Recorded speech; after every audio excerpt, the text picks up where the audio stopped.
wilderness is only negative when you stay there longer than how long you're supposed to stay there.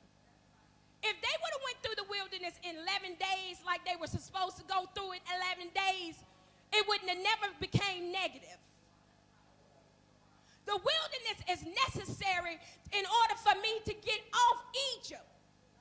And to get Egypt out of me, I got to go through the wilderness before I can get to the promised land, which promised land means place of anticipated happiness.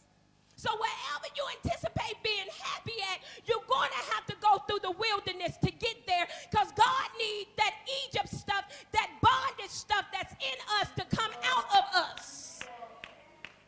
Now, don't stay in the wilderness longer than you're supposed to, because it will become a nightmare. And they died in the wilderness. The new generation, Moses goes through the wilderness with them for 40 years, trying to get them to say, God, we need you.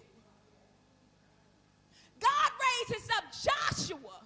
When Moses died, Joshua come and said, now I'm not about to play the Moses game. We finished running around the mountain. She'll be coming around the mountains when she come. No more. Joshua said, no more. So we not going around the mountain.